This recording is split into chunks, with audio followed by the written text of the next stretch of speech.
नमस्कार दोस्तों, स्वागत है आपका अपने online YouTube channel SRM educate एक पहल प्रयास से सफलता पर। मैं राजीव मिश्रा। आज दोस्तों हम लोग चर्चा करेंगे भारत चीन सीमा विवाद। क्या है भारत चीन सीमा विवाद, किस सड़क को लेकर चीन भारत से विवाद पर आमादा है। पूरा वीडियो हम लोग समझेंगे। वीडियो के माध्यम से, मैप के माध्यम से पेंगोंग लेक जो विवाद का केंद्र है उसको समझेंगे हम लोग। भारत चीन सीमा विवाद समझने से पहले सबसे पहले दोस्तों हमें समझना पड़ेगा भारत और चीन की सीमा कहां कहां तक है, कितने भागों में विभाजित है। तो दोस्तों बने रहिएगा हमारे साथ अंत तक। ये टॉपिक आपका करंट ज्योग्राफी से मैच करेगा और क्वेश्चन आ सकते हैं, इतिहास से भी उठा के दिया जा सकता है। भारत चीन विवाद आज से नहीं 90 के दशक से चला आ रहा है, वहां से भी प्रश्न उठाया जा सकता है। तो संपूर्ण सब कुछ हम लोग देखेंगे इस वीडियो में, तो बने रहिएगा अंत तक। और दोस्तों वीडियो को लाइक शेयर करना ना भूलें, और जो लोग नए हमारे वीडियो को देख रहे हैं चैनल को सब्सक्राइब जरूर करें। आइए देखते हैं भारत चीन सीमा विवाद। भारत चीन सीमा विवाद जैसा कि आपको पता है आज से नहीं कई दशकों पुराना भारत चीन सीमा विवाद है। चीन की रणनीति दोस्तों आपको पता है किस हिसाब की है, वो कहता कुछ और है और करता कुछ और है। उसके राजनीतिक सेनाध्यक्ष सेना नायक लोग बैठ के विवाद का निपटारा करते हैं, और उधर से चाइना अपना युद्धाभ्यास करता रहता है, दिखाता रहता है कि हम युद्ध के लिए पूरा तैयार हैं। चीन की सीमा को दोस्तों 3 भागों में बांटा गया है। कितने भागों में बांटा है बेटा? तो 3 भागों में बांटा है। वेस्टर्न सेक्टर, सेंट्रल सेक्टर और ईस्टर्न सेक्टर। वेस्टर्न सेक्टर जो आपका ये स्काई चीन वाला क्षेत्र है, 62 की लड़ाई में भारत से अलग हो गया था लद्दाख वाला क्षेत्र। अगर ये 62 के युद्ध ना होता तो शायद लद्दाख आज हमारा हिस्सा ना होता। इसकी कहानी अगर आप कहेंगे तो 62 के युद्ध की पूरी कहानी आपको अलग से मैं प्रोवाइड करा दूंगा बना के। तो लद्दाख जो आज हम अपने भारत की यूनियन टेरिटरी में देख रहे हैं, उसका कहीं ना कहीं कारण भारत चीन युद्ध भी रहा। तो 1962 की लड़ाई में स्काई चीन किसके पास चला गया? चाइना के पास चला गया। रेड वाला ये जितना क्षेत्र आपको दिख रहा है ये कौन सा है? स्काई चीन। और इसी को दोस्तों कहा जाता है LAC, line of actual control. हो सकता है पेपर में आपसे ये भी प्रश्न आ जाए कि LAC का फुल फॉर्म क्या होता है। तो लाइन ऑफ एक्चुअल कंट्रोल, इस लाइन से एक्चुअल कंट्रोल इधर चाइना का रहेगा और इधर कंट्रोल किसका रहेगा? भारत का रहेगा। ये ग्रीन वाला जो क्षेत्र आपको दिख रहा है वो POK वाला क्षेत्र है। ये यहाँ नीचे कश्मीर तक आया हुआ है। POK मतलब पाक ऑक्युपाइड कश्मीर, जिसको पाक अधिकृत कश्मीर कहा जाता है। कारगिल की लड़ाई में ये हम लोग सियाचिन वाला हिस्सा जो हम लोग हार चुके थे कारगिल में, ये सियाचिन वाला हिस्सा हम लोगों ने दोबारा कब्जा कर लिया था। टाइगर हिल वगैरह यहीं पर पड़ता है दोस्तों। तो वेस्टर्न सेक्टर मतलब जो पश्चिमी क्षेत्र है उसकी लंबाई लगभग 1570 किलोमीटर है। सेंट्रल सेक्टर जो आपका उत्तराखंड वाला और हिमाचल प्रदेश वाला क्षेत्र है, इसको सेंट्रल सेक्टर कहा जाता है। केंद्रीय सीमा कही जाती है, जो 545 किलोमीटर की है। और जो सबसे विवादित जो 2 क्षेत्र हैं वो दोस्तों वेस्टर्न सेक्टर और ईस्टर्न सेक्टर है। ईस्टर्न सेक्टर में 1325 किलोमीटर की लंबाई है। यहाँ नथुला दर्रे से लेकर और यहाँ यांग्याप दर्रे तक। नाथुला दर्रे से, सिक्किम में नाथुला जेलेबला 2 दर्रे हैं, और यहाँ पे यांग्याप दिफू ये सारे दर्रे हैं अरुणाचल प्रदेश में। तो यांग्याप दर्रे से लेकर नाथुला दर्रे से लेकर यांग्याप दर्रे तक ये जो सीमा है इसको क्या कहा जाता है? Eastern sector. और वास्तविक में जो मैकमोहन रेखा है वो यही है, अरुणाचल प्रदेश वाली। अब दोस्तों विवाद कहां पर है? जब ये मैकमोहन रेखा बनी है, अंतरराष्ट्रीय सीमा बनी है, तो विवाद यहां पर है। जो मैकमोहन रेखा जो बनी थी दोस्तों वो अंग्रेजों और तिब्बत के बीच संधि हुई थी, उसमें मैकमोहन रेखा का निर्धारण किया गया था। और जैसा कि आपको पता है 1959 में क्या किया था? चाइना ने तिब्बत को कब्जा कर लिया था, अधिकार कर लिया था अपना। तो अब चाइना ये कहता है कि 1916 जब ये मैकमोहन रेखा का निर्धारण हुआ तब हमारे और आपके बीच में नहीं हुआ था, तब आपके और तिब्बत के बीच में हुआ था, यानी अंग्रेजों और तिब्बत के बीच में हुआ था। तो इस रेखा को मैं नहीं मानता हूं। और चाइना की दोस्तों कहानी बहुत पुराने से ही विचित्र है। जैसा कि आपको पता है, द्वितीय विश्व युद्ध के बाद वर्साई की संधि हुई। वर्साई की संधि में एक काम किया था चाइना ने, जिसने पूरे विश्व को अचंभे में डाल दिया था। वर्साई की संधि में दोस्तों, जैसा कि आप लोग जानते हैं, वर्साई की संधि हुई थी, विश्व के जितने भी देश थे उनसे शांति समझौते के लिए वर्साई की संधि हुई थी। तो शांति समझौतों पे जब दोस्तों हस्ताक्षर हो रहे थे, तो हस्ताक्षर के समय में क्या हुआ, चाइना ने उसमें जब अपने कागजात पेश किए तो साउथ चाइना सी, जिसका विवाद आज पूरा विश्व उसके बारे में चर्चा करता है, साउथ चाइना सी को चाइना ने अपना हिस्सा दिखा दिया था। उस टाइम उसका बहुत बड़ा सामरिक महत्व नहीं था, तो विश्व के किसी भी देशों ने बहुत ज्यादा ध्यान नहीं दिया, लेकिन आज उस साउथ चाइना सी का बहुत सामरिक महत्व है। और आज आप देख रहे हैं साउथ चाइना सी से वो धीरे धीरे बढ़ते बढ़ते भारत में लगभग हिंद महासागर पे भी कब्जा करना चाहता है। तो ये चाइना की स्ट्रेटजी बहुत पहले से रही है कि 20 किलोमीटर घेर लो, 2 किलोमीटर पीछे चले जाओ, 18 किलोमीटर तुम्हारा। चलिए आगे देखते हैं। तो ये थी दोस्तों सीमाएं। तो लाइन ऑफ एक्चुअल कंट्रोल किसके किसके बीच में है, भारत और चाइना के बीच में। अब दोस्तों जो विवाद है, वो विवाद कहां पर है, तो भारत की एक संस्था है, आर्मी की एक संस्था है, जिसको कहा जाता है बीआरओ। जैसे कि आपको मैंने पिछले वीडियो में बताया था, बीआरओ बॉर्डर रोड ऑर्गेनाइजेशन, इसकी फुल फॉर्म है border road organisation.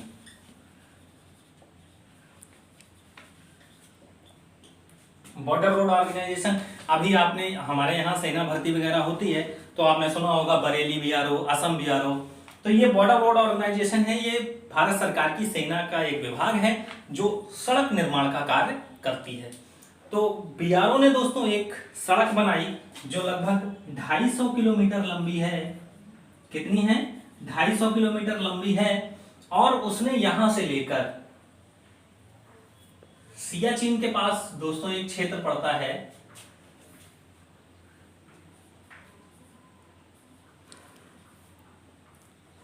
Daulat Beg Goldy. इसका क्षेत्र का नाम है दौलत बेग गोल्डी। चाइना को इस रोड बनाने से कोई समस्या नहीं हुई। अभी तक दोस्तों क्या होता था कि आपने देखा होगा कि चाइना ने जो एलएसी वाला क्षेत्र है, जो स्काई चीन वाला क्षेत्र है, उसमें चाइना ने बहुत सारा मैन्युफैक्चरिंग स्टार्ट किया। डोकलाम विवाद में आपने देखा, यार्डूम से लेकर डोकलाम तक चाइना एक रोड बना रहा था। बीच में भारत ने अड़ंगा लगाया और उस रोड को छोड़ दिया गया। चाइना ने अपनी सेना वापस बुलाई और वो रोड का कार्य रोक दिया। डोकलाम में भारत ने क्यों अड़ंगा लड़ाया, ये आपको पता ही है कि डोकलाम में यहाँ पर इसको चिकन नेक कहा जाता है भारत का। अगर इसको कब्जा कर लिया गया तो भारत के 7 सिस्टर्स से कब्जा छूट जाएगा, तो चाइना इनको बहुत आसानी से हथिया सकता है। ये मैंने आपको भारत नेपाल सीमा विवाद वाले वीडियो में बताया है। जिन्होंने वो वीडियो ना देखा हो, हमारी playlist Indian geography with Rajiv Mishra में जाकर देख सकते हैं। तो बीआरओ ने दोस्तों एक सड़क बनाई जिसको डारबुक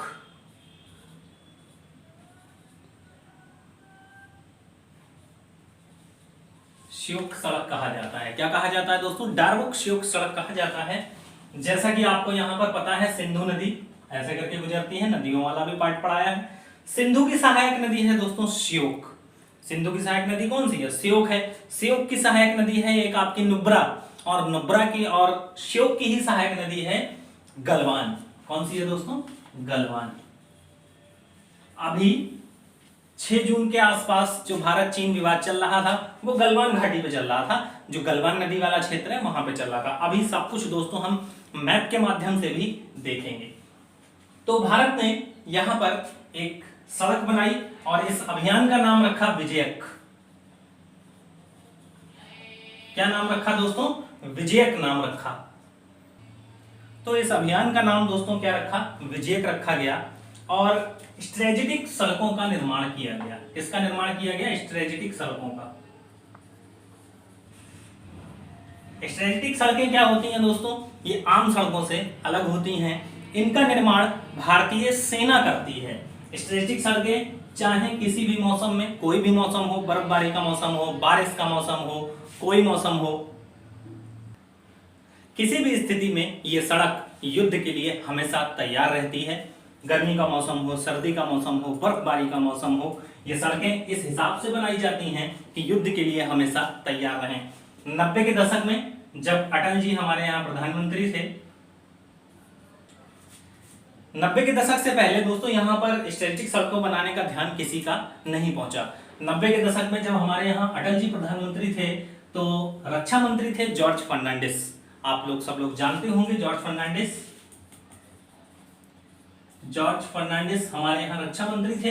तो इन्होंने क्या किया दोस्तों, लगभग 61 स्ट्रेटेजिक सड़कों को चिन्हित किया था। कितनी सड़कों को चिन्हित किया था? 61 स्ट्रेटेजिक सड़कों को चिन्हित किया था और उसके बारे में कहा था कि ये स्ट्रेटेजिक सड़कें बनाई जानी चाहिए। उसके बाद 1-2 साल ही प्रधानमंत्री रहे और वो पद से पदच्युत हो गए, उतर गए कुछ राजनीतिक कारणों के बस।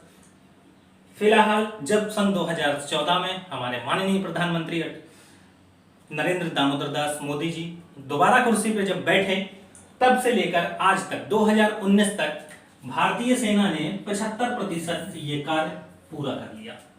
कितना पूरा किया? 75% ये कार्य पूरा किया। और जब दोस्तों अरुणाचल प्रदेश में ये स्ट्रेटेजिक सड़कें बनाई जा रही थी तो वहां के लोगों ने, वहां के गांव के लोगों ने अपनी जमीन फ्री में सेना को दान करी। ऐसा पहली बार देखने को मिला कि लोगों ने अपनी जमीन फ्री में दान करी हो। इससे पहले क्या होता था दोस्तों, सरकार जमीन खरीदती थी, उस जमीन का मुआवजा देती थी।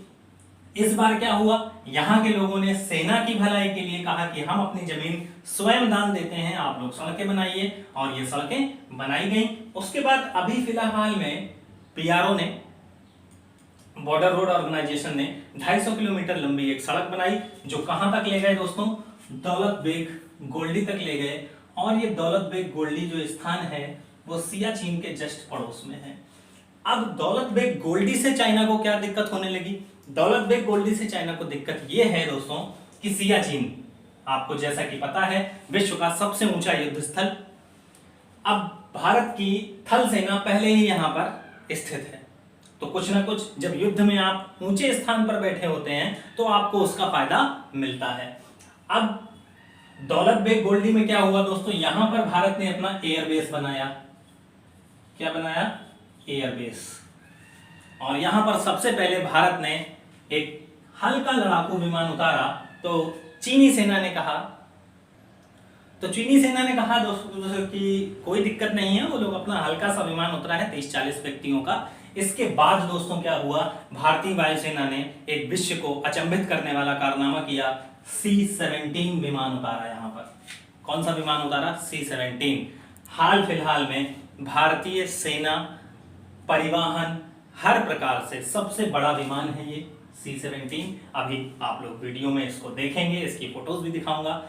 सबसे बड़ा विमान है, इसको एक प्रकार से भारतीय वायुसेना का भीम कहा जाता है। क्या कहा जाता है? भीम। जैसा कि आपको पता है भीम में 1000 हाथियों का बल था, तो इसको भीम इसलिए कहा जाता है। ये दोस्तों 1,70,900 पाउंड वजन उठाने की क्षमता रखता है। 1,70,900 पाउंड वजन उठाने की क्षमता रखता है, मतलब लगभग 600 कार्गो प्लेन उठा के ले जाएगा, ये सभी टैंकर्स उठा के ले जाएगा, और 120 ट्रूप बटालियन उठा के ले जाया जा सकता है। ये भारत ने कहां पर उतारा दोस्तों? गोल्डी बेग में उतारा। तो अब चाइना के ये गले में नहीं उतर रहा था, क्योंकि गोल्डी बेग ये विश्व का सबसे ऊंचा युद्ध स्थल और ये विश्व का दूसरा सबसे ऊंचा वायुयान स्थल, जहां पर वायुसेनाएं पहुंची, ये विश्व का सबसे दूसरा युद्ध स्थल है। तो दोनों सीमाओं पर भारत चाइना से सबसे ऊंचा बैठा है। लगभग चाइना से 14,000 एल्टीट्यूड ऊंचाई पर भारत बैठा हुआ है। तीसरा दोस्तों आपको पता होगा, यहां से चाइना ने एक रोड निकाली है जिसको हम लोग कहते हैं China Pakistan economical corridor, CPEC, China Pakistan economical corridor. ये दोस्तों चाइना से लेकर और पाकिस्तान के ग्वादर बंदरगाह तक सड़क बनने वाली है। अब मान लीजिए कभी भारत इसको मना क्यों कर रहा है, क्योंकि ये POK का हिस्सा है, भारत की टेरिटरी का हिस्सा है, तो भारत इस पे पहले तो विवाद कर रहा है। पहले तो ये कह रहा है कि हम यहां से बनाने नहीं देंगे, क्योंकि चाइना को अभी जब पाकिस्तान जाना होता है तो हिंद महासागर से होते हुए चाइना पाकिस्तान पहुंचता है। अब यहां पर क्या हो रहा है दोस्तों, मान लीजिए ये सड़क बन गई, सड़क बनने के बाद चाइना और भारत से जब युद्ध हुआ तो यहां पर सियाचिन पर हमारी सेना बैठी ही है पहले से। यहां पर दौलत बेग गोल्डी में हमारी एयरफोर्स बैठी हुई है, तो जब चाहेंगे इस रोड को हम लोग यहाँ से ब्लॉक कर सकते हैं, इसको तोड़ सकते हैं। तो बाकी चाइना का जो यहाँ से सेना का बेस है ये कमजोर हो जाएगा। इस वजह से चाइना कह रही है कि आप जो दौलत बेग गोल्डीवाला है उस सड़क का कार्य रोकिए, उसके बाद ही हम गलवान घाटी से पीछे हटेंगे। तो ये था दोस्तों पूरा विवाद। अब हम लोग समझेंगे मैप के जरिए। और दोस्तों, जैसा कि आपने टीवियों में सुना होगा, चैनल्स में सुना होगा कि चीन की सेना 10 किलोमीटर अंदर आ गई, 20 किलोमीटर अंदर आ गई, भारतीय सैनिक क्या कर रहे थे। ये दोस्तों चाइना का एक प्रोपोगेंडा है, आपको साइकोलॉजिकली कमजोर करने का एक प्रोपोगेंडा है। वो नेपाल और पाकिस्तान के जरिए, ये व्हाट्सएप, फेसबुक, इन सब ट्विटर्स के जरिए से ये मैसेज भेज रहा है कि चाइना 10 किलोमीटर अंदर आया और 2 किलोमीटर पीछे चला गया, 8 किलोमीटर तो हमारा घेर लिया। तो दोस्तों ऐसा नहीं है, हमारे सैनिकों ने भी चूड़ियां नहीं पहनी हैं। हमारे सैनिक इस टाइम डट के वहां पर विरोध कर रहे हैं उनका। और अभी हाल फिलहाल में आपने सुना होगा कि गलवान घाटी में भारतीय सैनिकों ने चाइना के सैनिक को लगभग 3 किलोमीटर पीछे भेजा।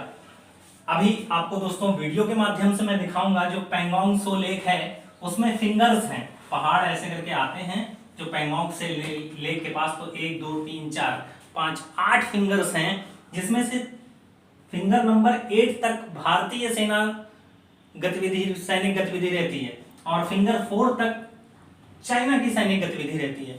तो अब जब चाइना के फिंगर 4 तक आते हैं यहाँ पर गतिविधि करने, तो वो न्यूज ये भेज देते हैं कि ये चाइना ने कब्जा लिया। इसी के सापेक्ष हम लोग भी उनकी बॉर्डर तक अंदर 30 किलोमीटर तक हम लोग भी सैनिक गतिविधि करने जाते हैं। ये दोनों की सेना में समरसता दिखाती है। ये बीच का जो बॉर्डर है 8-9 किलोमीटर का, ये दोनों सैनिक इधर उधर गश्त लगाते रहते हैं और वार्तालाप इनमें चल रही है। अभी भी युद्ध फिलहाल नहीं होने वाला है, क्योंकि चाइना बहुत ही इंटेलिजेंट, बहुत ही दिमागी व्यक्ति हैं। वहाँ के जो लोग बैठे हुए हैं वो लोग भारत, जो कि विश्व का सबसे बड़ा, आजकल चाइना के बाद सबसे ज़्यादा जनसंख्या भारत में है और बहुत बड़ा बाजार है, एशिया का लगभग दूसरा सबसे बड़ा बाजार है।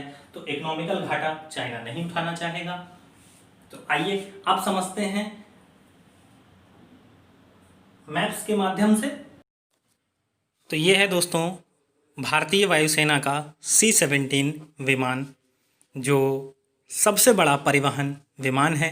ये लगभग 1,70,900 पाउंड वजन उठा के ले जा सकता है और हर मौसम में युद्ध करने के लिए सक्षम है। इसी विमान को भारत ने गोल्डी बेग पर उतारा, जिससे चाइना सदमे में है। इसी कारण चाइना गलवान घाटी का विवाद उभर के सामने आया। और जैसा कि दोस्तों मैंने बताया था आपको, भारत और चाइना के बीच जो विवाद वास्तविकता में है वो इस सड़क की वजह से था, जो आपको दिख रहा है।